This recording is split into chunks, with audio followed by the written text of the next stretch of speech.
Hello everyone, सभी को नमस्कार। तो देखिए, आज फिर हम लोग क्वेश्चन लेके आ गए हैं लैब टेक्नीशियन के। हम लोग यहाँ पर प्रीवियस ईयर क्वेश्चन बेहतरीन करेंगे। वो भी ऐसे क्वेश्चंस हैं यहाँ पर जो कि आप अभी तक हम लोग करते आए थे। जैसे कि एक टॉपिक उठा लिया, बायोकेमिस्ट्री उठा लिया, हम लोगों ने हेमाटोलॉजी पढ़ा, ब्लड बैंक पढ़ा, तो उसमें सिर्फ और सिर्फ एक टॉपिक के क्वेश्चन हम लोग करते थे। लेकिन आज यहाँ पर हम लोग जो क्वेश्चन करेंगे वो मिक्स टाइप के क्वेश्चन करेंगे। बहुत ही बेहतरीन और शानदार क्वेश्चन हैं विद डिटेल एक्सप्लेनेशन के साथ में। अगर आप पहली बार इस चैनल पर आए हैं तो चैनल को मेरे भाई सब्सक्राइब कर लीजिएगा। मेरा नाम है मनीष भाई पटेल। आप सभी को बता दें, जो भी ये क्लास आपकी यहां पर होती है, इस तरीके से आपको यहां पर एक क्वेश्चन का डिटेल एक्सप्लेनेशन कराया जाता है। उसके बाद में जब ये आपकी क्लास हो जाएगी तो इसकी पीडीएफ आपको टेलीग्राम पर फ्री ऑफ कॉस्ट दे दी जाएगी। ठीक है, तो इसी तरीके से यहां पर हम लोग क्लास को करेंगे। पहली बार आप आए हैं तो इस क्लास को कंप्लीट आप करके जाइएगा, जब आप भाई समझेंगे कि हाँ, फ्री में ऐसी क्वालिटी कंटेंट आपको मिल सकता है। तो चलिए पहले क्वेश्चन से शुरू करते हैं। क्वेश्चन है ये, विल्सन्स डिजीज। जो विल्सन डिजीज है वो can cause the liver problem. Liver problem cause कर सकती है क्या? आपको बताया गया है ऑप्शन में ट्रू है, ये गलत है, बोथ ए एंड बी है, या नन ऑफ द अबव है। अब इस क्वेश्चन को देखने के बाद आपको ये बात एकदम एग्जैक्ट पता होनी चाहिए कि जो विल्सन डिजीज है वो क्या है और उससे क्या होता है। ठीक है, तो इस क्वेश्चन को आपको एग्जैक्टली पता होना चाहिए था। तो मेरे भाई, जो विल्सन डिजीज है, इस विल्सन डिजीज को एक और नाम देते हैं, किसी एक और नाम से भी जानते हैं, जिसको कहते हैं hepato lenticular degeneration.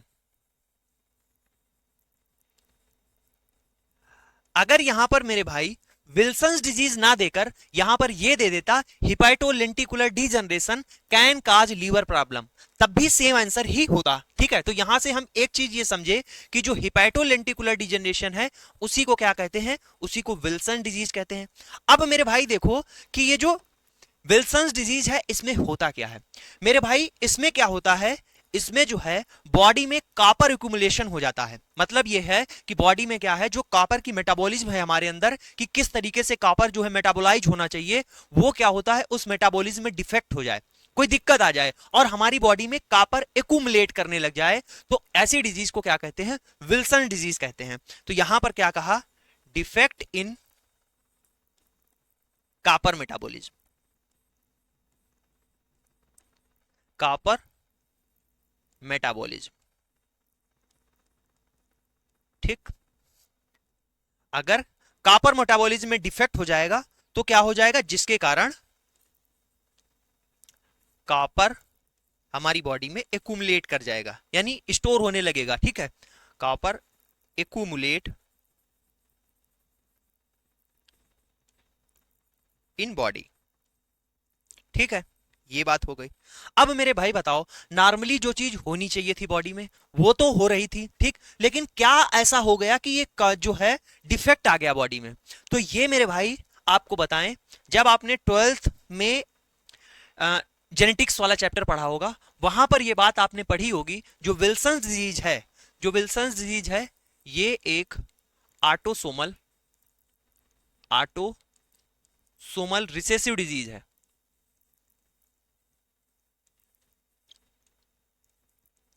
Autosomal recessive disease है, पहली बात। ठीक, और ये जो डिजीज है, जो हो जाती है जीन में म्यूटेशन से। कैसे? नॉर्मली तो हमारी बॉडी सब कुछ सही काम कर रही होती है, ठीक है, लेकिन अगर जीन में म्यूटेशन हो जाता है, ठीक, ये जो है जीन म्यूटेशन, और कौन से जीन में म्यूटेशन हो जाए? ATP7B। ठीक, इसके कारण देखो मेरे भाई, यहां पर ये सारी चीज बताने का सिर्फ और सिर्फ एक मतलब है कि अगर आप तैयारी कर रहे हैं लैब टेक्नीशियन की, तो अब ये नहीं कि यहां पर हम सिर्फ और सिर्फ राजस्थान एनएचएम की ही बात करें, सिर्फ और सिर्फ हम जो है एमपी ग्रुप 5 की बात करें।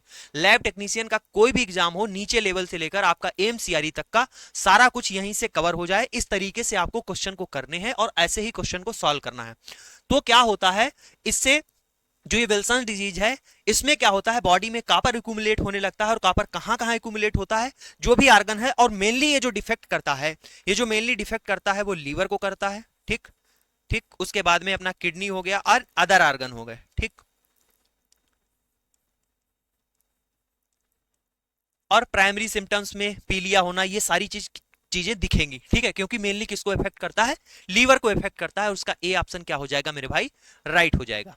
एक क्वेश्चन से आप देखिए यहां पर कितनी सारी चीजें आपकी कवर हो जाएंगी। अगर पूछ दिया जाए विल्सन डिजीज एक है, ऑटोसोमल रिसेसिव है, ठीक, तो आप बताएंगे कि हाँ मेरे भाई ये एक ऑटोसोमल रिसेसिव डिजीज है जो जीन म्यूटेशन के कारण हो जाती है। ATP7B जो जीन होता है उसमें अगर म्यूटेशन हो जाए तो हो जाता है। इसको एक और नाम देते हैं हिपैटोलेंटिकुलर डिजनरेशन भी कहते हैं। कापर मेटाबॉलिज्म में इसमें डिफेक्ट हो जाता है, जिससे क्या होता है बॉडी में कापर एक्यूमुलेट करने लगता है, जिसमें लीवर, किडनी और अदर बॉडी ऑर्गन में क्या होता है, कापर एक्यूमुलेट हो जाता है। मेनली जो है इफेक्ट करता है लीवर को करता है, ठीक है। तो इस तरीके से ये एक क्वेश्चन ही नहीं है, ऐसे सारे क्वेश्चन को यहां पर हम लोग एक्सप्लेन करते चलेंगे। अब जो ये चीज आपके सामने नोट्स तैयार हो गया है, ये पीडीएफ आपको टेलीग्राम पर फ्री ऑफ कॉस्ट क्लास के बाद में दे दी जाएगी। तो ऐसे ही मेरे भाई यहां पर क्लास कराई जाती है। अगर आप पहली बार चैनल पर आए हैं, सब्सक्राइब कीजिए और अपने दोस्तों में इसको शेयर कीजिए, ठीक है। आगे देखिएगा दूसरा क्वेश्चन क्या है। दूसरा क्वेश्चन है एम्फीट्राइकस फ्लैजेला मीन्स। जो एम्फीट्राइकस फ्लैजेला मींस क्या होता है, flagella all round the cell, ठीक है, flagella at the both end, flagella at the one end, flagella in tuft. अब ये क्वेश्चन आपका आया है कहां से, ये मेरे भाई क्वेश्चन आपका आया है माइक्रोबायोलॉजी जब आप पढ़ेंगे तो जहां पर आपका बैक्टीरिया का क्लासिफिकेशन पढ़ रहे होंगे on the behalf of flagella, वहीं से ये एम्फीट्राइकस क्वेश्चन आया है।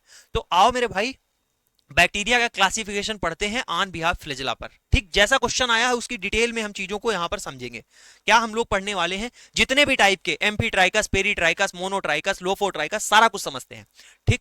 तो क्या हम लोग पढ़ने जा रहे हैं, बैक्टीरिया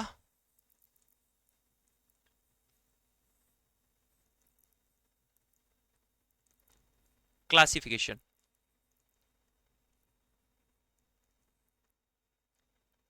किस पर बेस्ड है, बेस्ड ऑन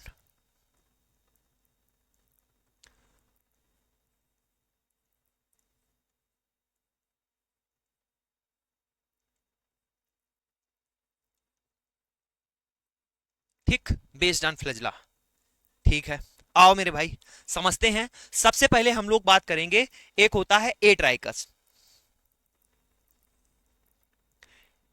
कैसा बैक्टीरिया, ए ट्राइकस, मतलब क्या होता है, ये बैक्टीरिया है, बैक्टीरिया की बाहरी सेल वॉल है, इस पर कोई भी जो है कोई भी फ्लैजेला नहीं प्रेजेंट होता है, उसको ए ट्राइकस बोलते हैं। सबसे पहले सारे डायग्राम बना लेते हैं, ठीक।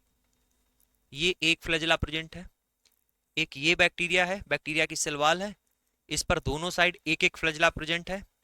एक ये बैक्टीरिया है जिस पर क्या है, एक ही साइड ऐसे गुच्छे में जो है फ्लैजेला प्रेजेंट है। एक ये बैक्टीरिया है जिस पर क्या है, दोनों साइड गुच्छे में ऐसे क्या है, फ्लैजेला प्रेजेंट है, ठीक। एक ये बैक्टीरिया की सेल वॉल है जिस पर क्या है, चारों ओर ऐसे फ्लैजेला प्रेजेंट है, ठीक, पूरी बॉडी पर प्रेजेंट है। अब इसको क्या कहेंगे, तो ये सारे क्लासिफिकेशन हम लोग फ्लैजेला के आधार पर पढ़ लेंगे। और एक क्वेश्चन एम्फीट्राइकस आया है तो हो सकता है भविष्य में पेरीट्राइकस आ जाए, भविष्य में जो है पूछ दिया जाए कि जो है पूरी बॉडी पर फ्लैजेला है, तब क्या कहेंगे। यहां पर क्या आपको दिख रहा है, ये जो बैक्टीरिया की सेल वॉल है, इसकी सेल वॉल पर कोई भी फ्लैजेला नहीं प्रेजेंट है। तो यहां पर हम लोग क्या लिख रहे हैं, यहां पर लिखेंगे नो फ्लैजेला। देखो मेरे भाई, फ्लैजेलम बोलते हैं एक को, फ्लैजेला बोलते हैं कई सारों को बोल देते हैं। मतलब अगर सिंगुलर और प्लूरल की बात करेंगे तो फ्लैजेलम होता है एक, ठीक है, नो फ्लैजेला प्रेजेंट, ठीक। तो ऐसे को क्या बोलते हैं, इसको बोलते हैं ए ट्राइकस, ठीक, ए ट्राइकस हो गया ये। आगे देखो, आगे क्या डायग्राम बना हुआ है आपके सामने, आगे डायग्राम बना हुआ है बैक्टीरिया की सेल वॉल है जिस पर केवल एक फ्लैजेला आपको प्रेजेंट दिख रहा है, इसको बोलते हैं मोनोट्राइकस। तो यहां पर हम लोग क्या लिखेंगे, सिंगल फ्लैजेला या single flagellum present on body. तो इसको क्या कहेंगे, मोनो माने क्या होता है, एक होता है, तो ये क्या हो गया, मोनोट्राइकस, ठीक, मोनोट्राइकस हो गया। देखो मेरे भाई, अगर आप पहली बार क्लास कर रहे होंगे हमारे चैनल पर, या फिर आप क्लास करते हुए चले आ रहे होंगे, तो आपको चीजें पता होंगी। आपको ये लग रहा होगा कि एक क्वेश्चन में इतना समय लग रहा है। नहीं मेरे भाई, एक क्वेश्चन में यहाँ एक क्वेश्चन नहीं करवा रहे हैं, आपको थ्योरी करवा रहे हैं, जिससे ये आपको पता चलना चाहिए ये प्रीवियस ईयर एग्जाम का क्वेश्चन है। एम्फीट्राइकस पूछा गया है तो भविष्य में क्या हो सकता है, पेरीट्राइकस भी पूछा जा सकता है, लोफोट्राइकस भी पूछा जा सकता है। तो उससे बनने वाले जितने भी क्वेश्चन हैं यहां पर हम लोग करेंगे, डिटेल थ्योरी के साथ में करेंगे। ये अपना तरीका है, ऐसे ही क्वेश्चन सॉल्व किए जाते हैं। यहां हम लोग क्वालिटी पर बात करते हैं, क्वांटिटी पर नहीं कि आज हमने 100 क्वेश्चन कर लिए। नहीं मेरे भाई, ये कभी उद्देश्य नहीं रहता है कि हमने 100 क्वेश्चन किए। हमने जो 20 क्वेश्चन किए, 25 क्वेश्चन किए, उनसे जो है अगर वही सेम क्वेश्चन एग्जाम में आ जाए तो वो तो गलत ना ही हो। उसके अलावा उन 25 क्वेश्चन से जितने भी क्वेश्चन यहां पर करवाए गए वो एग्जाम में आ सके और वो भी आपसे गलत ना हो, ये यहां पर मोटो रहता है क्लास का। ठीक है, तो ये हो गया मोनोट्राइकस की बात। अब देखिए ये बैक्टीरिया की सेल वॉल है, जहां पर इस साइड आपको एक फ्लैजला दिख रहा है और इस साइड आपको फ्लैजला दिख रहा है। तो इसका मतलब ये है कि बोथ सिंगल फ्लैजलम, बोथ दोनों साइड प्रेजेंट है ना, तो बोथ सिंगल फ्लैजलम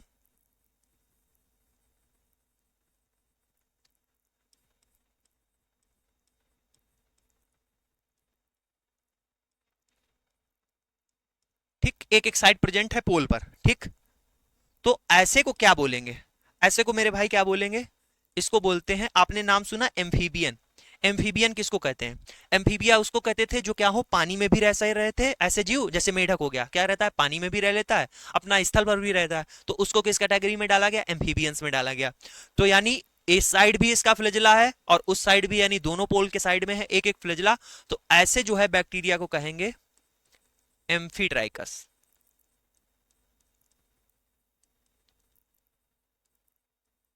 ठीक, एम्फीट्राइकस हो गया। अब देखो बैक्टीरिया की सेल वॉल बनी है और एक साइड आपको गुच्छे में फ्लैजला दिख रहे हैं। ठीक है, बैक्टीरिया की सेल वॉल है, एक साइड आपको गुच्छे में फ्लैजला दिख रहे हैं, तो ऐसी जो है बैक्टीरिया को बोलते हैं लोफोट्राइकस। यानी यहां पर हम लोग लिख रहे हैं कि cluster of flagella, cluster of flagella present eight one and.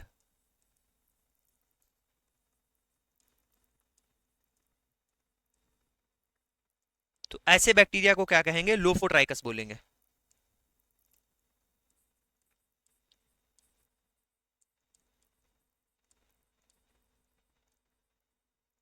ठीक है, अब अगला देखिए आपके सामने क्या लिखा हुआ है, क्या डायग्राम बना शो हो रहा है यहां पर। बैक्टीरिया की सेल वॉल है और दोनों साइड आपको क्या दिख रहे हैं, गुच्छे में क्या है, फ्लैजला दिख रहे हैं। तो ऐसे बैक्टीरिया को क्या बोलते हैं, ऐसे बैक्टीरिया को सिफाइलोट्राइकस बोलते हैं, यानी क्लस्टर ऑफ फ्लैजला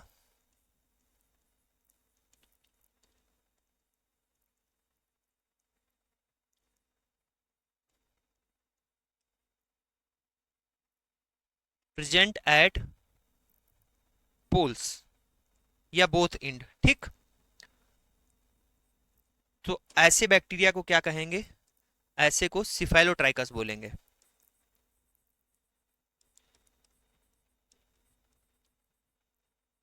ठीक, सिफाइलोट्राइकस। अब देखो अगला बैक्टीरिया बना हुआ है, बैक्टीरिया की सेल वॉल, जिस पर चारों ओर फ्लैजला पाए जा रहे हैं, यानी flagella present all surrounding of the body, या फिर ये बोल दें कि फ्लैजला जो है प्रेजेंट है ओवरऑल बॉडी पर।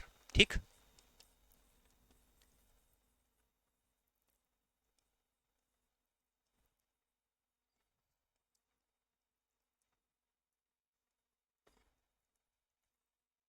ऐसे को क्या कहेंगे, पेरी माने होता है चारों ओर, पेरी माने क्या होता है, चारों ओर। ठीक, तो ऐसे बैक्टीरिया को कहेंगे पेरीट्राइकस।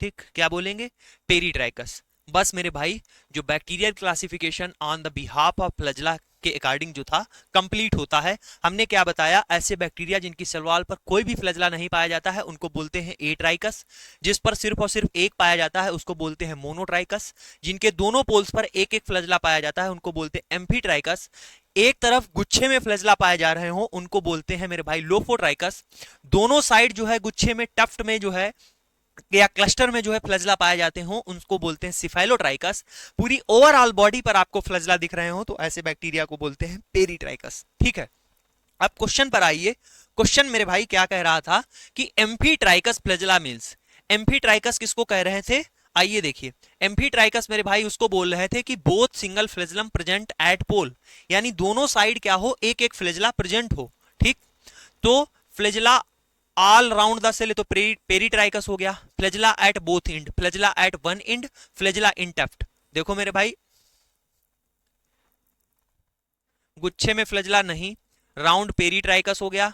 ये बी ऑप्शन इसका राइट हो गया, फ्लैजिला एट बोथ एंड। ठीक है, फ्लैजिला एट बोथ एंड में क्या है, both single flagellum present at pole, इसको क्या कहते थे, एम्फीट्राइकस बोलते थे। ठीक है, इसका क्या होगा, बी ऑप्शन राइट हो गया। समझ में आ गया कि नहीं?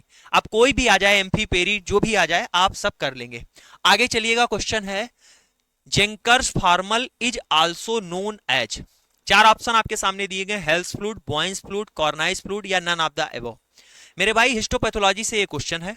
1 घंटे 20 मिनट की हमने कंप्लीट मैराथन क्लास करा रखी है, जिसमें आपका कोई भी ऐसा सिंगल क्वेश्चन नहीं बचेगा अगर आप वो क्लास कर लेते हैं। आप या तो डिस्क्रिप्शन बॉक्स में जाएंगे, लिंक मिल जाएगा, या फिर आप यूट्यूब पर जाइए, सर्च कीजिएगा हिस्टोपैथोलॉजी बाय मनीष भाई पटेल, आपको ये क्लास मिल जाएगी। इस क्लास को आप जरूर कीजिएगा। ठीक है, जिसमें डिटेल थ्योरी हमने करा रखी है। आपको पूरे यूट्यूब पर कहीं ऐसी क्लास नहीं मिलेगी जिसमें डिटेल एक्सप्लेनेशन के साथ में सारी चीजें हों। उसके अलावा उस क्लास का पीडीएफ टेलीग्राम पर फ्री ऑफ कास्ट हमने अपलोड कर रखा है, आप उसको डाउनलोड करके रिवीजन भी कर सकते हैं। इसी थ्योरी की सीरीज में हमने हिस्टो कराया है और साइटोलॉजी भी करा रखी है। कंप्लीट साइटोलॉजी वो तो 1.5 घंटे की क्लास है, ठीक, 1.5 नहीं 2 घंटे की क्लास है, उसको आप जरूर करिएगा। कंप्लीट साइटोलॉजी जिसका मतलब ये है कि हमने सारी साइटोलॉजी में जो भी सारा कुछ होता है वो कराया, इम्यूनोकेमिस्ट्री भी कराई, ठीक है, उसके अलावा लिक्विड बेस्ड साइटोलॉजी वो भी कराया। एक ही वीडियो में सारा कुछ हमने उसमें कवर किया है। आप जाकर उस क्लास को कर सकते हैं, दोनों थ्योरी की। आपको बेहतरीन, बहुत ही मजा आएगा, शानदार तरीके की क्लास है। ठीक है, उसको आप जरूर कीजिएगा। अगर वो क्लास आपने की होती तो यहां पर देखिएगा जेंकर्स फॉर्मल, तो इस जेंकर्स फॉर्मल का प्रयोग कहां करते थे? ठीक, ये किस प्रकार का फिक्सेटिव है बताएंगे। ये जो है माइक्रो एनाटॉमिकल, कैसा है, माइक्रो एना,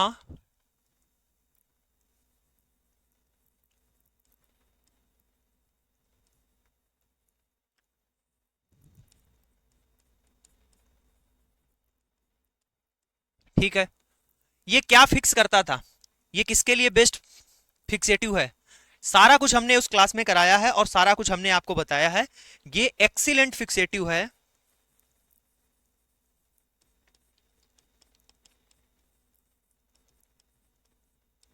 किसके लिए, जैसे बोन मैरो हो गए, स्प्लीन हो गई, यानी कह दें कि जो ब्लड कंटेनिंग ऑर्गन है उसके लिए क्या है, ये एक्सीलेंट फिक्सेटिव माना जाता है। अब इसको एक और नाम से जानते हैं, वो आपको सामने ए ऑप्शन में मिल जाएगा, हेल्स फ्लूइड क्या कहते हैं, जेंकर्स फॉर्मल को हेल्स फ्लूइड भी कहा जाता है। ठीक है, अब उसके आगे देखिएगा एक और लिखा हुआ है बॉयंस फ्लूइड। अब बॉयंस फ्लूइड के बारे में बताइए कि बॉयंस फ्लूइड क्या करता है। बॉयंस फ्लूइड जो फिक्सेटिव है, ये मेरे भाई एक तो रैपिड पेनिट्रेट करता है, ठीक, तेजी से फिक्स करता है। उसके अलावा ये क्या करता है, ये इसको बेस्ट मानते हैं किसके लिए, टेस्टिकुलर बायोप्सी के लिए,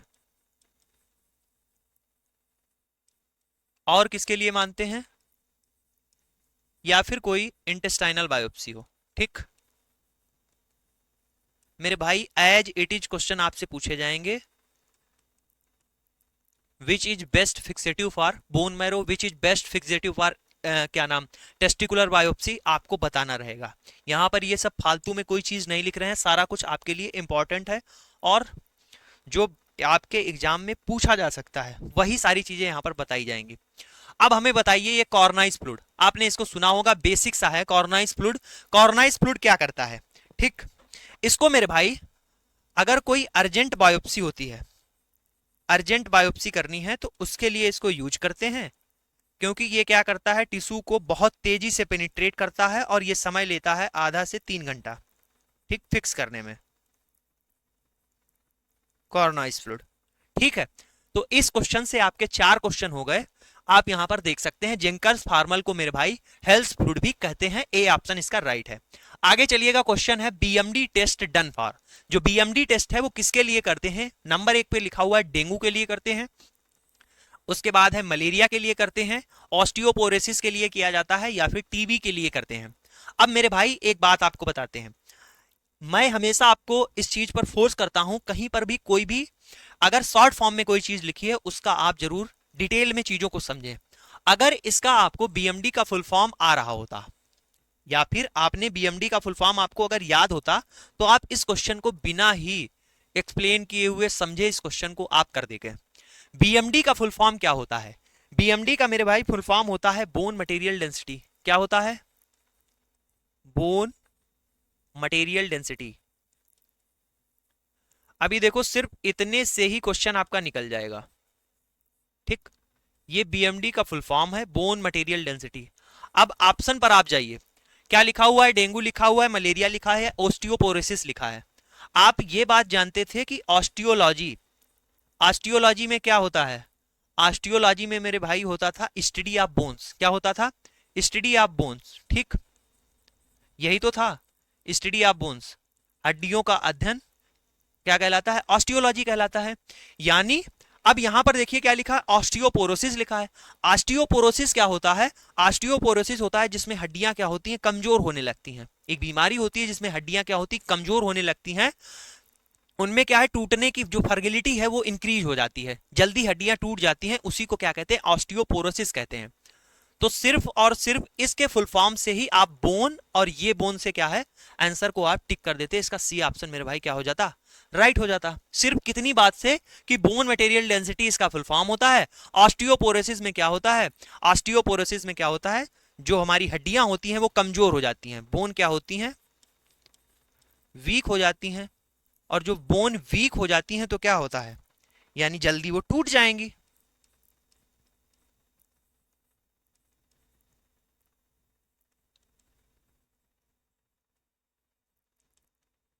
ठीक है, हो गया। अब देखो मेरे भाई, ये बोन मटेरियल डेंसिटी से क्या पता लगाया जाता है? आपने इसका फुल फॉर्म तो पढ़ लिया कि बीएमडी होता है। इस बोन मटेरियल डेंसिटी से पता लगाते हैं कि जो हमारी बोन्स में क्या हो, जो हमारी बोन्स में कैल्शियम और अदर मिनरल होते हैं उनका पता लगाते हैं। टू डिटेक्ट या मीजर,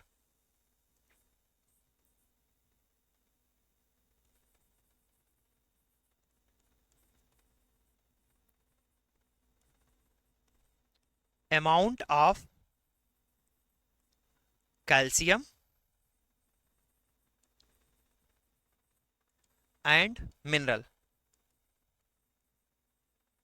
देखो मेरे भाई, जब भी किसी का हाथ पैर टूट जाता है तो आपने देखा होगा डॉक्टर क्या लिखते हैं, उसको कैल्शियम की टैबलेट लिख देते हैं, कैल्शियम का सैचेट लिख देते हैं, पाउडर, कि भैया मेरे इसको आप लीजिएगा डेली बेसिस पे। और जो भी डेली वीकली जो भी होता हो, जिस तरीके से वो डिसाइड करते हो कैसा क्या है, उस पे आप उनको क्या करते हैं कि वो आपको खानी है। उससे क्या होगा, आपकी बहुत जल्दी से क्या हो जाएगी, हड्डी जुड़ जाएगी। तो मेरे भाई बचपन से आप पढ़ते चले आ रहे हैं कि कैल्शियम से क्या होता है, हमारी हड्डियां मजबूत होती हैं। क्यों? क्योंकि हमारी बोन्स जो होती हैं उनमें कैल्शियम क्या रहता है, स्टोर रहता है। और जो ये मजबूती है वो कैल्शियम के कारण ही आती है, और जो भी उसमें मिनरल्स होते हैं। जो बोन मटेरियल डेंसिटी है उससे पता लग जाएगा कि कैल्शियम की कमी हो गई, मिनरल्स की कमी हो गई। अगर इनकी कमी हो जाएगी तो हड्डियां क्या हो जाएंगी, वीक हो जाएंगी। और हड्डियां जब वीक हो जाती हैं, जिनमें मिनरल्स और कैल्शियम की कमी हो जाती है, इस बीमारी को ऑस्टियोपोरोसिस कहते हैं, जिसमें हड्डियां जो है बहुत जल्दी टूट जाती हैं। सी ऑप्शन इसका राइट हो गया। अब देखिए डेंगू, डेंगू के लिए कौन सा टेस्ट करते हैं जानते हैं आप? डेंगू के लिए NS1, NS1 किया जाता है, NS1। ठीक है। मलेरिया के लिए रैपिड एंटीजन लगा लेते हैं या फिर सीबीसी कर लेते हैं। ठीक,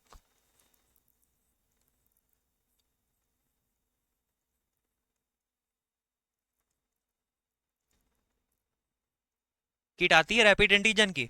मलेरिया के लिए सीबीसी भाई, सीबीसी इसलिए लिख दिया कि उसमें क्या है, स्लाइड बनानी है, एमपी टेस्ट लगाना है, स्लाइड बनती है, उसके बाद में थिन और थिक स्मेयर बनती है।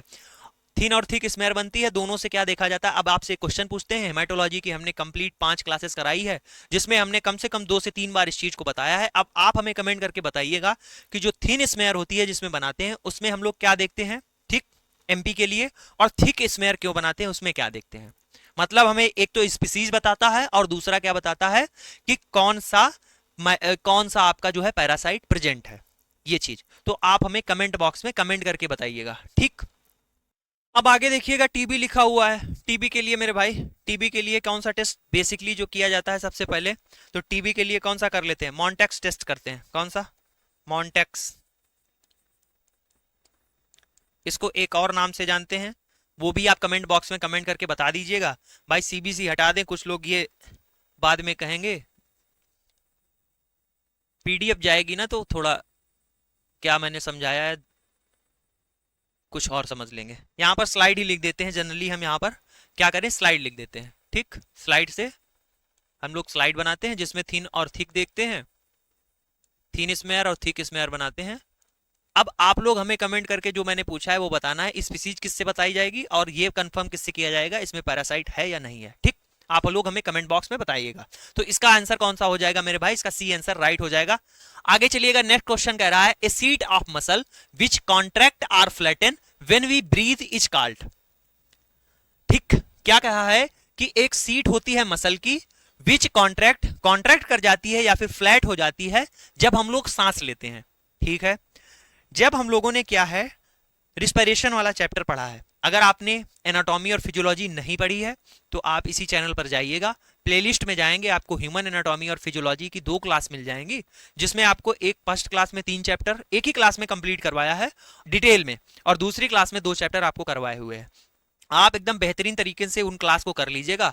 आपको जो ह्यूमन एनाटॉमी और फिजियोलॉजी है, अगर आप मैथ से हैं, बायोलॉजी वाले तो बेहतर तरीके से उसको समझेंगे ही समझेंगे, अगर आप मैथ से हैं तब भी आपको इंटरेस्ट ह्यूमन एनाटॉमी और फिजियोलॉजी में 1 नंबर का होगा। ठीक, मजा आ जाएगी उसको पढ़ने के बाद में। तो देखो मेरे भाई, वहीं से ये चीज आपको, ये क्वेश्चन वहीं से निकलेगा। क्या है, 10 बार हमने इस चीज को बताया है। अब कहोगे कब बताया है, तो सुनो, हमने ये बताया है कि जो हमारी बॉडी होती है उसमें 2 कैविटी होती हैं। ठीक, क्या बताया है, उसमें 2 कैविटी होती हैं, एक तो एब्डोमेन कैविटी होती है और दूसरी क्या होती है, थोरैसिक कैविटी होती है। बताया है, बोलोगे हाँ बताया है, क्योंकि हर क्लास में कोई ना कोई ऐसा क्वेश्चन फंस जाता है तो हमें बताना पड़ता है। ठीक, और हर बार हम ये चीज लिखते भी हैं, ये है थोरैसिक कैविटी और ये है एब्डोमेन कैविटी। थोरैसिक कैविटी में हमारे लंग्स होते हैं, हमारे हार्ट होते हैं, ठीक है, नाजुक अंग, और एब्डोमेन कैविटी में हमारा स्टमक होता है, हमारी इंटेस्टाइन होता है। ये सब किसमें होता है, एब्डोमेन कैविटी में होता है। ठीक है, अब इसको बीच में जो सेपरेट करता है, जो अलग करता है, वो कौन होता है, इसको अलग करने वाला कौन है, इसको जो अलग करता है वो होता है डायफ्राम। क्या होता है, डायफ्राम सेपरेट करता है थोरैसिक कैविटी और एब्डोमेन कैविटी को, पहली चीज। ठीक है, अब देखो यहां से ये बात समझो मेरे भाई कि यहां पर हम थोरैसिक कैविटी में क्या बताते हैं, यहां पर क्या रखे होते हैं, ऐसे लंग्स रखे होते हैं। ठीक है, इसी के ऊपर जस्ट क्या होते हैं, लंग्स ऐसे रखे होते हैं। ये लंग्स जो रखे होते हैं, हम लोग क्या करते हैं, सांस लेते हैं, निकालते हैं, लेते हैं, निकालते हैं, यानी इंस्पायरेशन होता है और एक्सपायरेशन होता है। अब आप जानते हैं जो एयर का फ्लो है, जो एयर का फ्लो है, एनवायरनमेंट की वायु जो है हमारे अंदर आती है और अंदर की वायु बाहर जाती है। तो अब ये सारी चीजें रेस्पिरेशन में हमने पढ़ाई हुई है, इंस्पायरेशन कब होता है, एक्सपायरेशन कब होता है। बस केवल आप इतना समझिएगा कि जब हम लोग सांस लेते हैं, और ये हमारा क्या है, ये है डायफ्राम। ठीक, इसी के ऊपर लंग्स रखे हैं। जब हम सांस लेते हैं,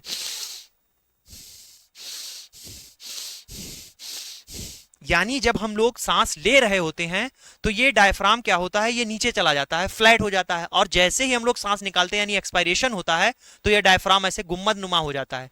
फिर जैसे ही सांस ली तुमने तो ये डायफ्राम फ्लैट हो गया, और जैसे ही आपने सांस छोड़ी तो ये फिर पुनः उसी स्थिति में आ गया। ठीक, तो मेरे भाई यहां से क्या समझ में आया, यहां से ये समझ में आया कि डायफ्राम हमारा हेल्प करता है किसमें, रिस्पिरेशन में। ठीक है, अब देखो ये बात तो हो गई कि जब हम लोग ब्रीथ करते हैं, जब ब्रीथ करते हैं यानी इंस्पायरेशन होता है तो क्या हो जाता है, कॉन्ट्रैक्ट हो जाता है, और जैसे ही जो है हम एक्सपायरेशन करते हैं यानी एयर बाहर निकलती है तो ये कैसा हो जाता है, ये डोम शेप का हो जाता है। ठीक, तो अब लिखिए ड्यूरिंग कंडीशन ऑफ, यानी ड्यूरिंग इंस्पायरेशन, यानी जब हम लोग इंस्पायरेशन यानी सांस अंदर जा रही होती है, ड्यूरिंग इंस्पायरेशन यानी सांस अंदर जा रही है तो हमारा क्या होगा, डायफ्राम फ्लैट हो जाएगा। क्या होगा, फ्लैट हो जाएगा, फ्लैट शेप होगा। और ड्यूरिंग एक्सपायरेशन क्या होगा, ड्यूरिंग एक्सपायरेशन यानी जब एयर बाहर निकल जा रही है तब ये कैसा हो जाएगा, तब ये डोम शेप का हो जाएगा, गुम्बद नुमा हो जाएगा। ठीक है, 2 बात यहां से समझ गए। क्या बताया कि जो है जब हमारे अंदर से एयर जो है बाहर निकल जाएगी, एक्सपायरेशन हो रहा होगा तो नॉर्मल कंडीशन में डोम शेप का हो जाएगा, और जब इंस्पायरेशन हो रहा होगा यानी सांस ले रहे होंगे तो ये फ्लैट शेप का हो जाएगा। फ्लैट शेप के हो जाने से क्या फर्क पड़ेगा, आप देखो जैसे ये डोम शेप का है नॉर्मली, और जब ये फ्लैट शेप का हो जाएगा तो देखो ये खसक के नीचे आ जाएगा, इतना एरिया मिल जाएगा एयर को अंदर आने के लिए, मिल जाएगा कि नहीं, यानी क्या होगा, इतना एरिया बढ़ जाएगा और एयर अंदर आ जाएगी। ठीक है, तो ये चीज हो गई नॉर्मली डोम शेप का, और जब हम लोग क्या करेंगे इंस्पायरेशन करेंगे तो फ्लैट शेप का हो जाएगा। आप समझो, अब हमारे अंदर हम खड़े हुए हैं, हमने हाथ उठा दिया, हमने क्या किया, फोल्ड कर दिया, फिर हमने नीचे कर लिया, फिर हमने क्या किया, गोल गोल घुमाने लगे। तो जैसे ही मेरी जो इच्छा कर रही है हम इस मसल से वैसा ही काम करवा रहे हैं।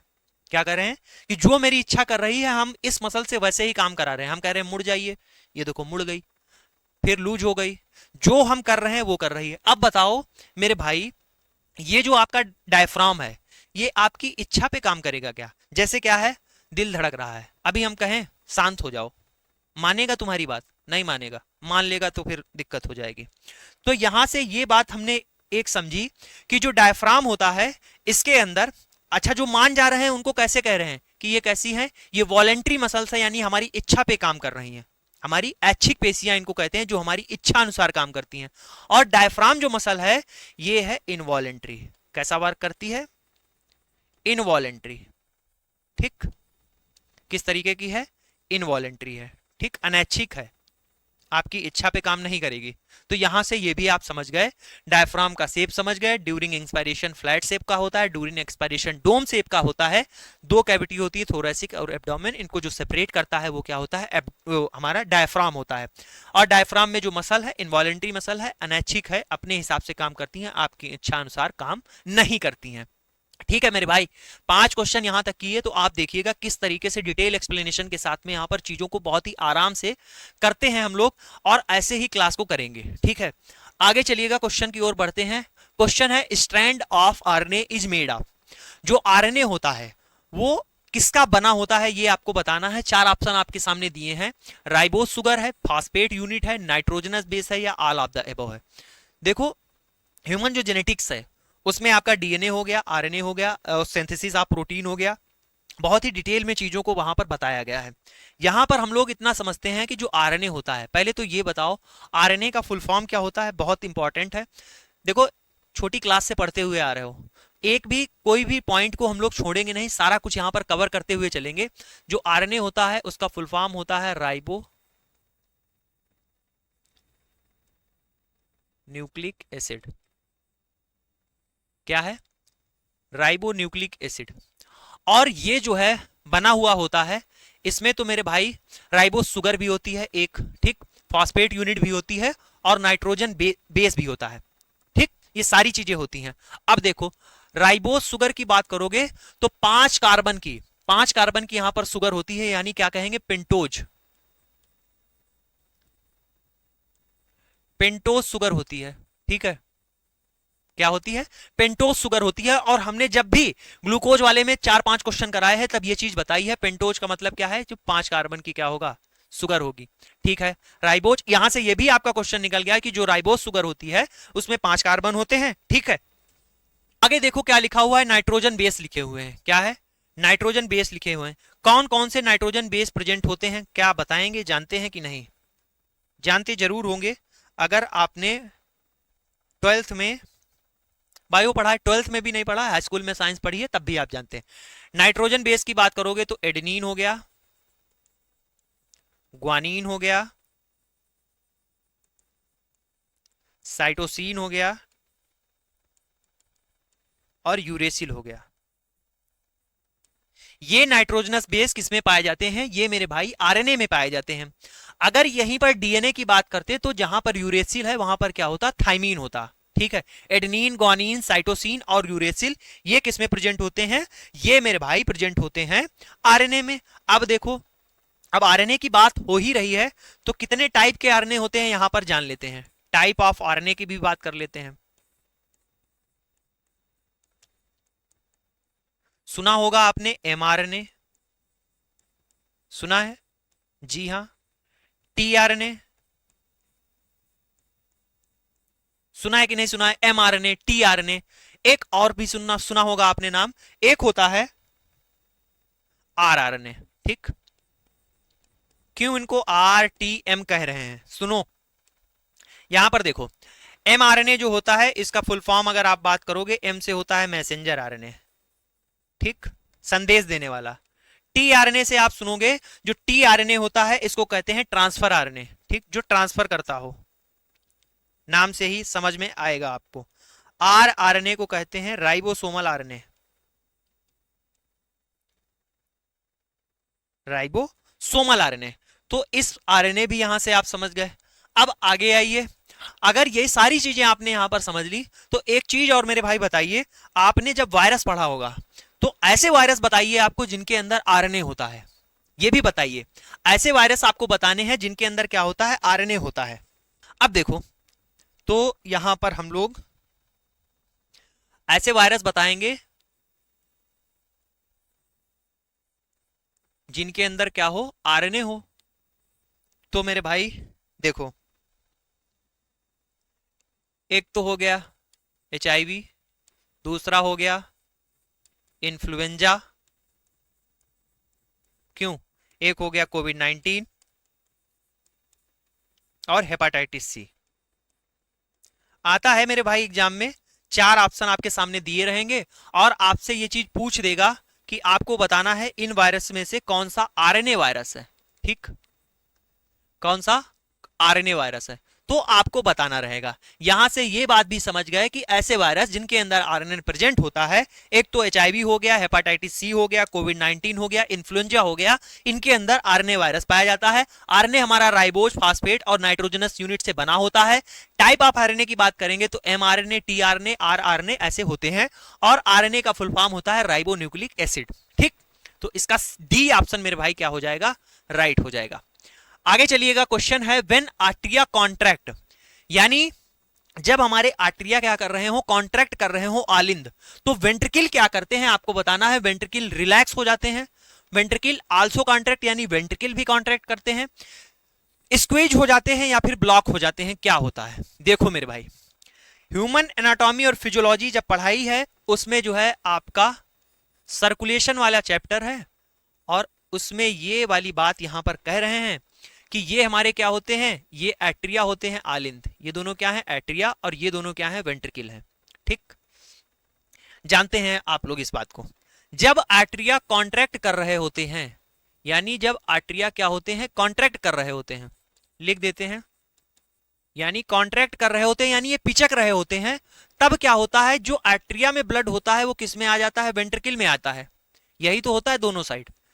जब हमारे आर्टरिया कॉन्ट्रैक्ट कर रहे होते हैं तो दोनों का जो ब्लड है वो किसमें आता है, वेंट्रिकल में आ जाता है, ठीक।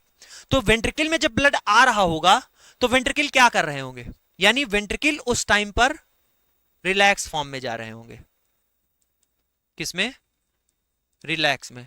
अब बात समझो, अगर आर्टरिया भी कॉन्ट्रैक्ट कर रहे होंगे, वेंट्रिकल भी कॉन्ट्रैक्ट कर रहे होंगे, दोनों कॉन्ट्रैक्ट कर रहे होंगे, तो फट जाएगा। क्यों मेरे भाई, प्रेशर क्या होगा, प्रेशर को बैलेंस ही तो करना है। जब आर्टरिया क्या करेंगे, कॉन्ट्रैक्ट करेंगे, देखो जैसे ये आर्टरिया है, ये वेंट्रिकल है, जब आर्टरिया कॉन्ट्रैक्ट करेंगे तो वेंट्रिकल क्या होंगे, रिलैक्स होंगे, और जब वेंट्रिकल कॉन्ट्रैक्ट करेंगे तो आर्टरिया रिलैक्स होंगे। सेम ऐसे प्रोसीजर चलता रहता है, ठीक। ये क्या होता है, प्रेशर बैलेंस रहता है, यानी आर्टरिया कॉन्ट्रैक्ट करेंगे तो वेंट्रिकल क्या होंगे, रिलैक्स हो जाएंगे, ठीक है। और जब वेंट्रिकल कॉन्ट्रैक्ट करेंगे, वेंट्रिकल कॉन्ट्रैक्ट करेंगे तो क्या होता है, वेंट्रिकल हमारे कॉन्ट्रैक्ट करते हैं तो ब्लड क्या फ्लो होता है, होल बॉडी में चला जाता है एओर्टा के थ्रू, ठीक है। तो यहां पर क्या हो गया, अब ऑप्शन से समझिए, जब आर्टरिया कॉन्ट्रैक्ट करते हैं तो वेंट्रिकल हमारे क्या होते हैं, वेंट्रिकल हमारे रिलैक्स हो जाते हैं, ठीक है। ए ऑप्शन इसका राइट हो गया। सेम वैसे ही चीज यहां पर आपको पूछी जाएंगी तो सब आप कर लेंगे। अब देखिए एक क्वेश्चन आया है, इंक्यूबेशन पीरियड ऑफ इन्फ्लुएंजा, पूछा गया है इन्फ्लुएंजा का इंक्यूबेशन पीरियड पैंडेमिक H1N1 ये क्या है। देखो यहां पर बहुत बेसिक सी चीजें आपको समझनी है। अब आप ये कहेंगे, एक तो सबसे पहले आपको इन्फ्लुएंजा पता होना चाहिए, इन्फ्लुएंजा क्या होता है। पैंडेमिक का मतलब समझते हैं आप लोग क्या है, पैंडेमिक, और H1N1 ये क्या है।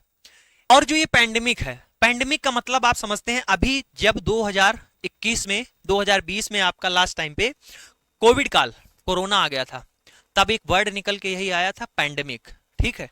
ये पैंडेमिक क्या होता है, पैंडेमिक मेरे भाई उसको कहते हैं ऐसी बीमारी, ए डिजीज नई डिजीज हो या ए डिजीज या फिर उसका variant, or variant of disease, ठीक है, कोई बीमारी या उसका कोई वेरिएंट ओवरऑल वर्ल्ड में जब मेरे भाई क्या करे, डिजीज वो फैल जाए, ओवरऑल वर्ल्ड में क्या हो, वो डिजीज फैल जाए, उसी को क्या कहते हैं, पेंडेमिक बोलते हैं, ठीक, स्प्रेड ओवर ऑल वर्ल्ड,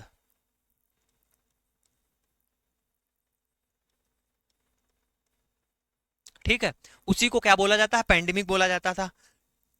अब देखो, अब ये पेंडेमिक इन्फ्लुएंजा का आपको याद है कब था, पेंडेमिक इन्फ्लुएंजा का आपने सुना होगा 2009 में, यहीं पर लिख देते हैं कि 2009 में स्वाइन फ्लू नाम से, 2009 में यही इन्फ्लुएंजा को स्वाइन फ्लू कॉमनली बोलते हैं, ठीक, स्वाइन फ्लू, स्वाइन फ्लू नाम से सुना था कि 2009 में भैया जो है ए पेंडेमिक हो गया, ठीक, पेंडेमिक का मतलब है ये डिजीज ऑल ओवर वर्ल्ड में फैल गई, और H1N1 जो आपका लिखा हुआ है ये एक प्रकार का इसका वेरिएंट है, ठीक है, एक प्रकार का सब टाइप है इसका इन्फ्लुएंजा ए वायरस का, ठीक है, वही यहां पर था।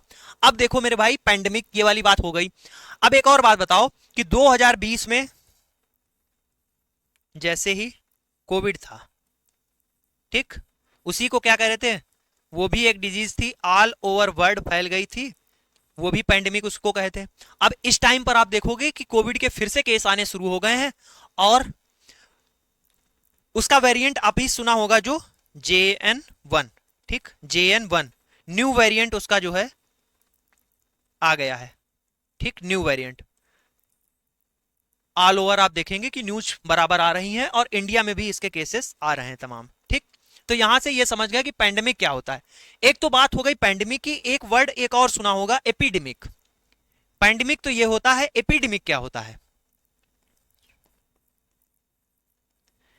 एपिडेमिक भी वही सेम चीज है, बस क्या है, पेंडेमिक है ऑल ओवर वर्ल्ड, एपिडेमिक का मतलब है डिजीज जो है एक निश्चित एरिया में फैली हुई हो, क्या हो, एक निश्चित एरिया में, लिमिटेड रीजन में,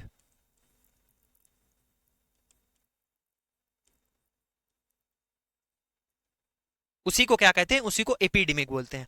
आओ क्वेश्चन पर आ जाते हैं। क्वेश्चन क्या कह रहा था, इन्फ्लुएंजा जो है पेंडेमिक H1N1 का इंक्यूबेशन पीरियड कितना होता है मेरे भाई, तो इन्फ्लुएंजा ए वायरस,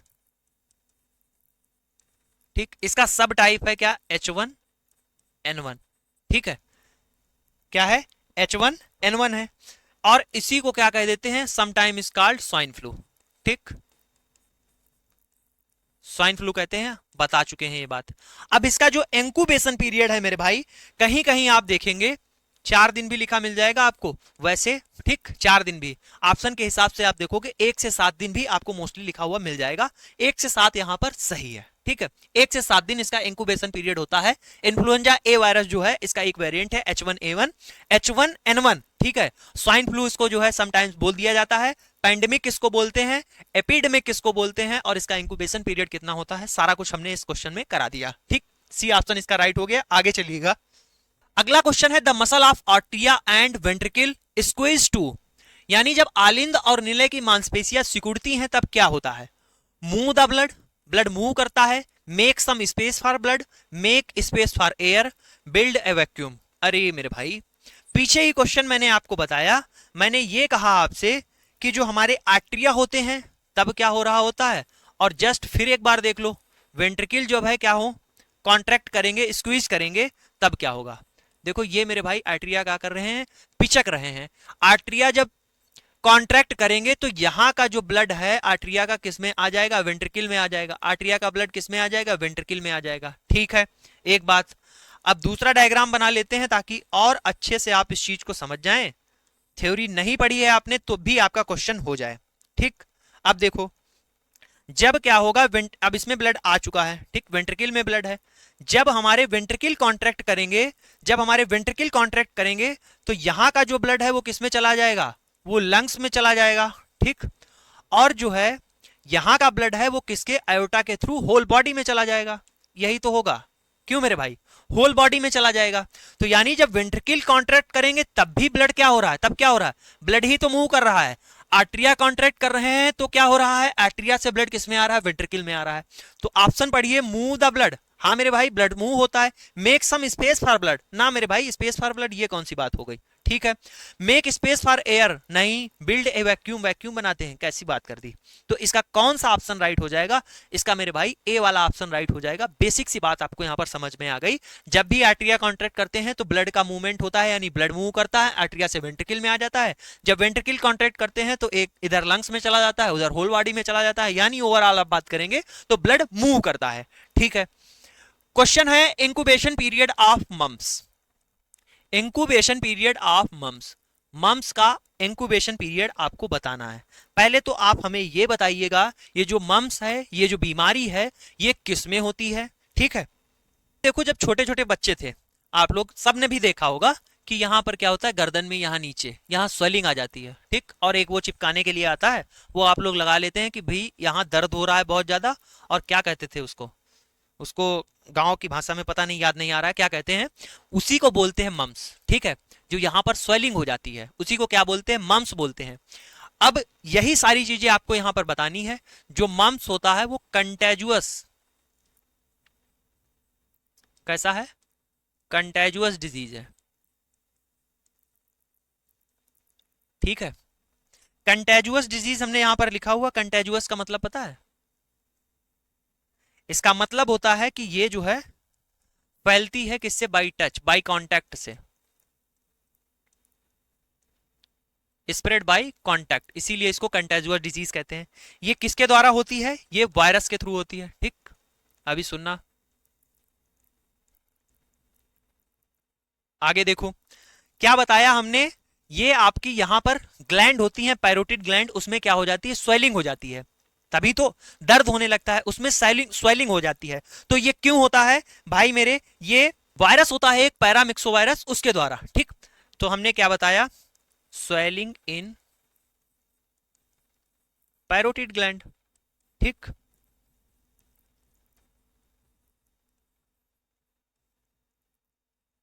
पेनफुल, साथ में दर्द भी होता है यहां, ठीक है। अब ये वायरस से होता है, और ये जो वायरस है ये किससे बिलोंग करता है, ये भी आपको पता होना चाहिए।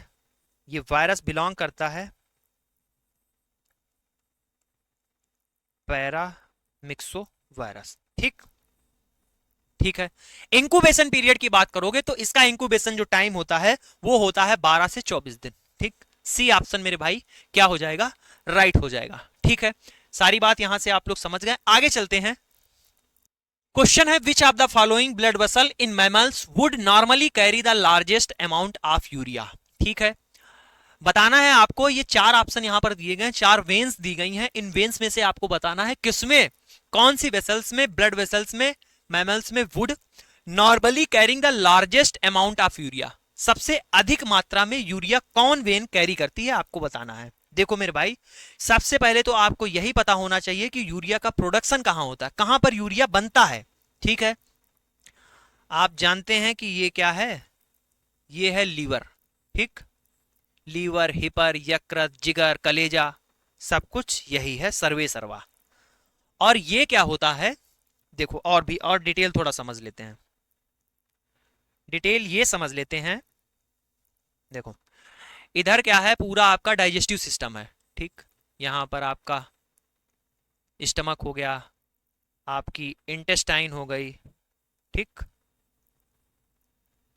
ये हो गया स्टमक, इंटेस्टाइन, और भी जितने आर्गन हैं उन सब से क्या होता है, उन सब से ब्लड जो है पहले किस में आता है, उन सभी से ब्लड जो है पहले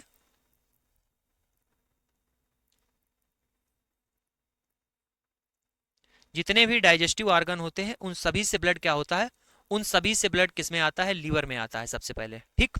और ये जो लाने वाली वेन है, इसी को, इस सिस्टम को क्या बोलते हैं, ये जो वेन है इसको बोलते हैं हिपैटिक पोर्टल वेन, ठीक। मतलब ये है डायरेक्टली ब्लड जो है सिस्टमिक में नहीं भेजा जाता है, होल बॉडी में नहीं भेजा जाता है। यहां से पहले सारा ब्लड आता है डाइजेस्टिव सिस्टम से, वो किस में आता है, वो सारा कुछ कलेक्ट होकर लीवर में आता है, और इसी को हिपैटिक पोर्टल वेन होती है जिसके थ्रू किस में आता है, लीवर में आता है। अब लीवर में सारा कुछ क्या होता है, देखा जाता है कहां भेजा जाएगा, क्या होगा, कौन सी ऐसा कोई टॉक्सिक चीज तो नहीं है, उसको कम टॉक्सिक में कन्वर्ट किया जाएगा, ये सारी चीजें लीवर में होती हैं। अभी सुनिए, अब क्या करता है ये लीवर, लीवर में क्या दिखा, अगर उसको अमोनिया दिख गई तो ये अमोनिया बहुत ही टॉक्सिक है, उसको लेस टॉक्सिक में क्या कर देता है, कन्वर्ट कर देता है, यूरिया में कन्वर्ट कर देता है। ठीक, यूरिया में कन्वर्ट कर देता है। तो यही जो है ये वेन होती है, कौन सी, इसको बोलते हैं हिपैटिक वेन। क्या, हिपैटिक वेन। और ये हिपैटिक वेन क्या होता है, फिर यहां से ब्लड जो है सिस्टमिक में भेजा जाता है। देखो बात को समझो, जो हमारा पूरा डाइजेस्टिव सिस्टम होता है उसके बाद में सारा कुछ ब्लड जो है हिपैटिक पोर्टल वेन के थ्रू किसमें आता है, लीवर में आता है। लीवर में क्या होता है, सारा कुछ डिसाइड होता है, न्यूट्रिएंट ये सब कुछ कहां कैसे क्या जाना है। उसके बाद में अगर कोई इसमें टॉक्सिक चीजें हैं उसको लेस टॉक्सिक में कन्वर्ट करते हैं, जैसे अमोनिया है उसको यूरिया में कन्वर्ट करते हैं। तो सारी यूरिया किसके थ्रू निकलेगी, इस लीवर में हिपैटिक वेन के थ्रू निकलेगी। तो यही पूछ रहे थे कि यहां पर मेमल्स में कौन सी ऐसी वेन है जिसमें सबसे अधिक मात्रा में यूरिया पाई जाएगी। तो हिपैटिक वेन आपको कहां पर दिख रही है, इसका ए ऑप्शन मेरे भाई क्या हो जाएगा, राइट हो जाएगा। ये सब कुछ आप पढ़ेंगे hepatic portal system. Hepatic portal system जब होता है, हिपैटिक पोर्टल सिस्टम उसको कहते हैं कि सारा डाइजेस्टिव सिस्टम का ब्लड लीवर में आता है, ऐसे ही रीनल पोर्टल सिस्टम होता है। ठीक है, तो ये होता है प्रोसेस। और इस तरीके से आप कभी नहीं भूलेंगे कि हिपैटिक वेन में जो होता है उसमें सबसे ज्यादा यूरिया होती है। ठीक, ए ऑप्शन इसका क्या हो गया, राइट हो गया। बात को समझ गए कि नहीं। ठीक है, आगे चलिएगा। क्वेश्चन है usual dose of purified protein derivative in Mantoux test. ठीक है, मॉन्टेक्स टेस्ट में डोज पूछ रहे हैं कितना दिया जाता है यूजुअली। ठीक, यहां पर दिया है 5 IU, 50 IU, 100 IU और 500 IU। ठीक, यूनिट होती है 5 IU। अब बताओ मेरे भाई ये क्या लिखा हुआ है, पीपीडी, मॉन्टेक्स टेस्ट यानी पीपीडी टेस्ट बोलते हैं। क्या बोलते हैं, पीपीडी टेस्ट बोलते हैं, क्योंकि इस टेस्ट के अंदर आप देखते हैं ऐसे डिब्बी आती है, इस डिब्बी पर जब आप पढ़ोगे तो इसी पे लिखा रहता है कि प्यूरिफाइड प्रोटीन डेरिवेटिव होते हैं, और यही क्या कर दिया जाता है, स्किन में इंजेक्ट कर देते हैं। ये जो आता है इसी पर आप देखोगे लिखा रहेगा पीपीडी, प्यूरिफाइड प्रोटीन डेरिवेटिव। ठीक, इसको पीपीडी टेस्ट बोलते हैं, और इसी का फुल फॉर्म यहां पर लिखा हुआ है प्यूरिफाइड प्रोटीन डेरिवेटिव। ठीक, लिखने की जरूरत नहीं है, याद रखिएगा, ये हमने बना दिया। ठीक है, उसके अलावा इसको एक और नाम देते हैं, कहीं कहीं पर आप देखोगे क्या लिखा मिल जाएगा, टीएसटी लिखा मिल जाएगा। टीएसटी का फुल फॉर्म होता है ट्यूबरकुलिन स्किन टेस्ट। क्या होता है, ट्यूबरकुलिन स्किन टेस्ट इसको कहते हैं। ठीक है, ये भी बात आप समझ गए। किसके लिए ये सारे, ये एक ही नाम है, किसके लिए करते हैं, ये सब किसके लिए करते हैं, ये टेस्ट टीबी के लिए करते हैं, ट्यूबरकुलोसिस के लिए करते हैं। ठीक, ट्यूबरकुलोसिस के लिए करते हैं। ठीक है, मॉन्टेक्स टेस्ट हो गया, चाहे उसको पीपीडी बोल दें चाहे उसको टीएसटी बोल दें। और इसमें आप देखोगे तो कितना यूजुअल डोज देते हैं, 5 IU देते हैं। कितना देते हैं, 5 IU देते हैं, इंटरनेशनल यूनिट देते हैं। या फिर मेरे भाई अगर ऐसा ना देकर यहां पर ml में अगर दिख देता तो इसी को कह देते हैं 0.1 ml। कितना, 0.1 ml अगर लिखा होता तो यानी 0.1 ml अगर लिखा होता तो वो भी सही हो जाता कि 0.1 ml देते हैं।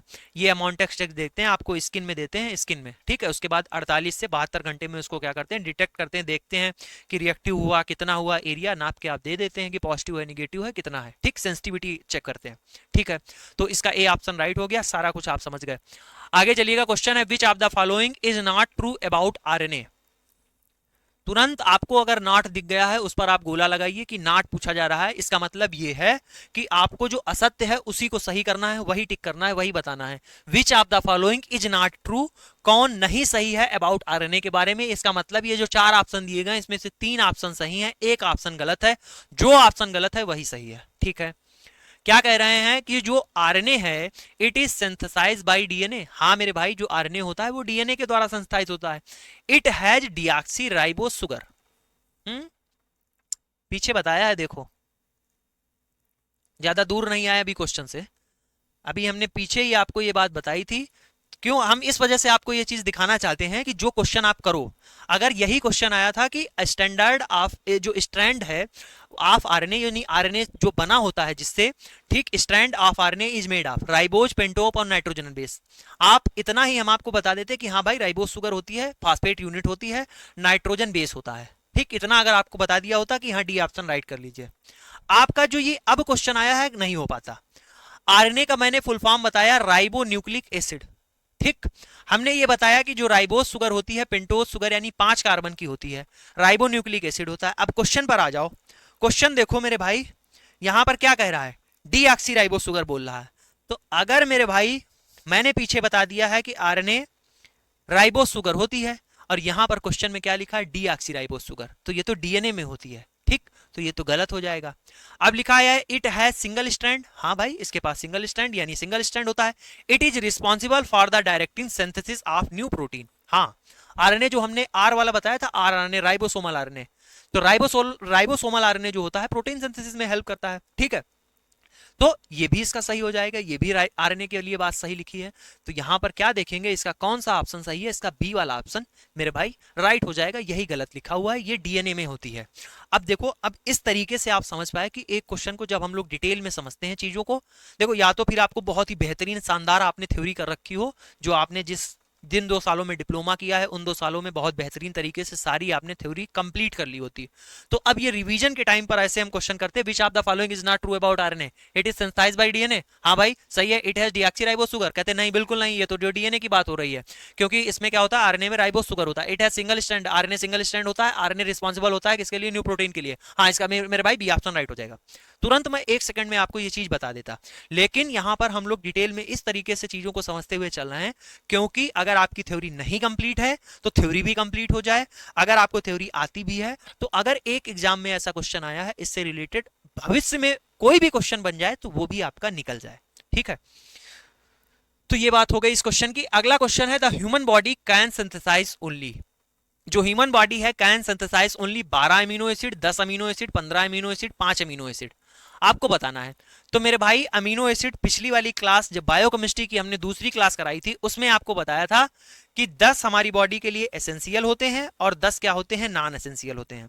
एसेंशियल का मतलब क्या था, एसेंशियल का मतलब सारा कुछ हमने बताया था पूरा बेहतरीन तरीके से, 10 एसेंशियल होते हैं और 10 क्या होते हैं, नॉन एसेंशियल होते हैं।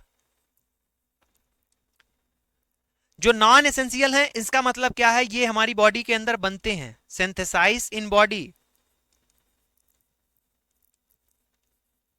अभी आगे नाम भी बताएंगे, ट्रिक भी हमने याद कराई थी आपको वीआईपी हाल में टीटी। एसेंशियल का मतलब है कि ये बॉडी में नहीं बनते हैं, ठीक है, एसेंशियल का यही तो मतलब था कि बॉडी में नहीं बनते हैं, ठीक है। उसके अलावा 2 ऐसे थे जो सेमी एसेंशियल थे, ये भी बताया था, ये भी तो बताया था कि 2 सेमी एसेंशियल होते हैं, कौन कौन से, हिस्टिडीन और आर्जिनिन।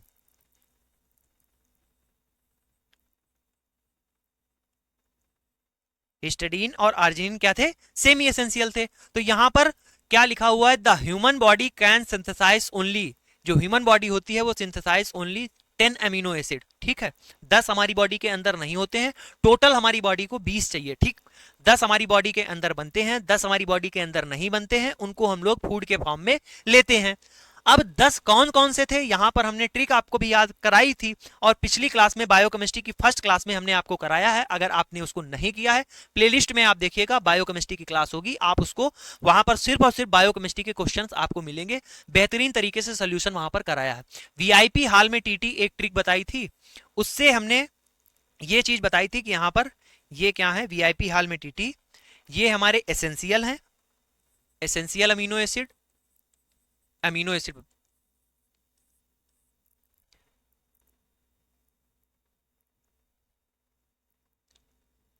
और ये जो यहां पर लिखे हुए हैं ये है नॉन एसेंशियल, ठीक, ये है नॉन एसेंशियल।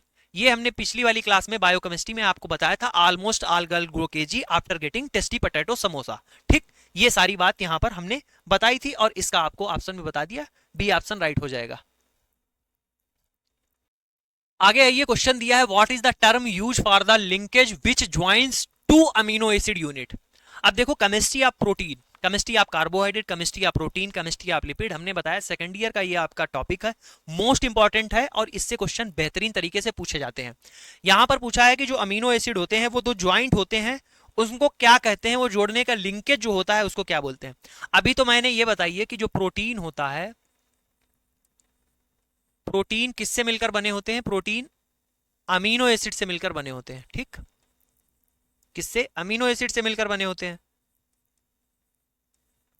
और जब दो अमीनो एसिड की बात करोगे, उनके बीच में लिंकेज की बात करोगे, तो उनके बीच में जो बॉन्ड होता है, जैसे क्या होता है, ऐसे अमीनो एसिड आपस में लगे रहते हैं, ठीक। अब जब कई सारे अमीनो एसिड ऐसे जुड़ जाते हैं, ठीक, तब क्या होता है, ऐसे प्रोटीन बन जाती है। ये क्या है, ये स्ट्रक्चर जो है वो प्रोटीन का है। ये क्या है, जैसे ये प्रोटीन हो गई, ठीक, ये सारे अमीनो एसिड हैं, ठीक, ए ए ए ए, ये आपको जो दिख रहे हैं ये क्या है, ये अमीनो एसिड है, ठीक, ये अमीनो एसिड है। बोला जा रहा है कि ये जो दो अमीनो एसिड हैं, ये जो दो अमीनो एसिड हैं, इनके बीच में ये जो आपस में जुड़े होते हैं, ये बॉन्ड जो है इसको क्या कहते हैं। तो देखो मेरे भाई, अमीनो एसिड और अमीनो एसिड, इनके बीच में जो बॉन्ड होता है वो होता है पेप्टाइड बॉन्ड। कौन होता है, पेप्टाइड बॉन्ड। इसके बाद हम लोग बायोकेमिस्ट्री की डिटेल थ्योरी क्लास करेंगे, सारा कुछ उसमें हम लोग कवर करेंगे, कार्बोहाइड्रेट, प्रोटीन, लिपिड, हर एक चीज। क्योंकि सब दो क्लासेस मैंने कराई, हिस्टो कराया, साइटो कराया, दोनों में सेम कमेंट आ रहा है कि बायोकेमिस्ट्री बायोकेमिस्ट्री बायोकेमिस्ट्री।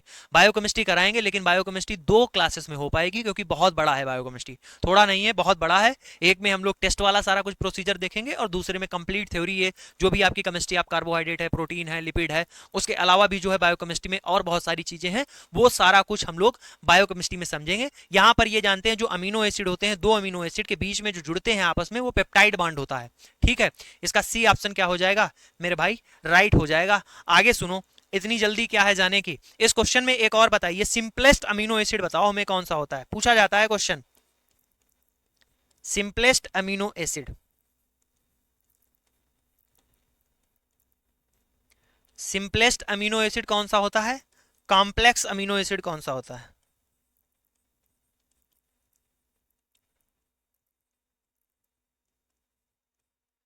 ये जो क्वेश्चन हम करा रहे हैं तो प्रीवियस ईयर क्वेश्चन है, आपने एक दो बार अगर कर लिए होगे तो आप आंसर तो तुरंत निकाल देंगे। मोस्ट इंपॉर्टेंट तो बात यहां पर ही है, जो यहां पर हम बोर्ड पर लिख रहे हैं और चीजों को एक्स्ट्रा जो आपको बता रहे हैं, वही तो नेक्स्ट टाइम एग्जाम में आएंगी। अभी जब आरआरबी पैरामेडिकल 2025 का पेपर किया था, आया है, उसके बाद में एनालिसिस करवाई है, आप देखिएगा एज इट इज जो है टॉपिक्स जो हमने प्रीवियस ईयर क्वेश्चंस कराए थे, एमपी ग्रुप 5 हो गया, ईएसआईसी लैब टेक्नीशियन हो गया, इन्हीं सबसे कोई क्वेश्चंस रिलेटेड सारे कुछ आए थे। 13-14 क्वेश्चन हमने एज ए स्लाइड में लगा दिए थे आपको स्क्रीनशॉट के साथ में, कि हम ऑलरेडी क्लासेस में करा चुके हैं आपको, ठीक। तो अब आप ये बताइएगा कि जो सिंपलेस्ट अमीनो एसिड होता है वो कौन सा होता है, और जो मोस्ट कॉम्प्लेक्स अमीनो एसिड है वो कौन सा होता है।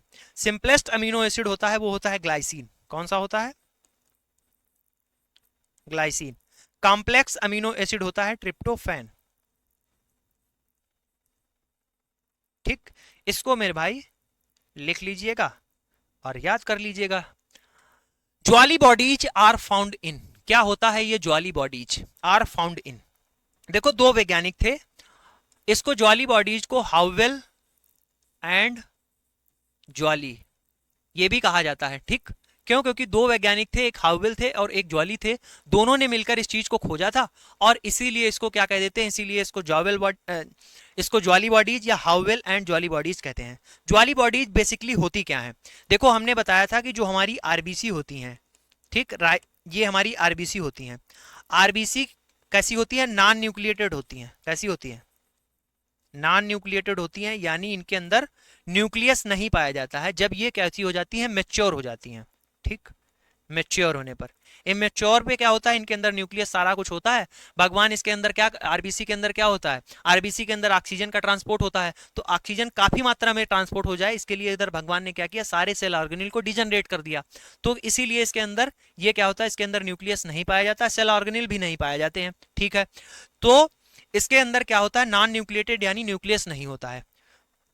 लेकिन क्या है, ये ज्वाली और हावेल थे, इन्होंने क्या देखा कि आरबीसी के अंदर ऐसे रूमिनेंट, रूमिनेंट का मतलब क्या है कि यानी जो अवशेष दिख जाए आपको आरबीसी के अंदर, ठीक, रिमनेंट ऑफ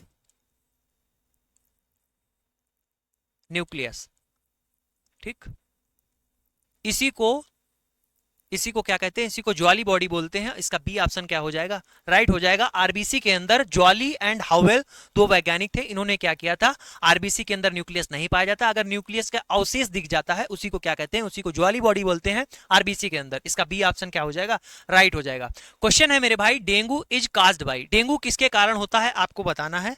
तो मेरे भाई डेंगू जो होता है वो फ्लैवी वायरस के कारण होता है, फ्लैवी वायरस के कारण होता है। फैलता किससे है ये आपको बताना है। फैलता जो है मॉस्किटो होता है, मच्छर, कौन सा, एडीज, AEDS,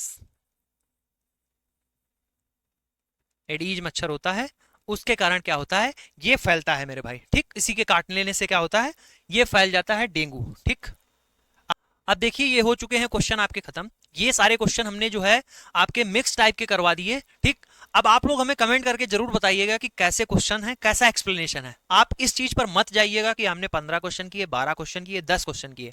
आप ये देखिएगा कि एक क्वेश्चन से हमने कितने क्वेश्चन कर पाए।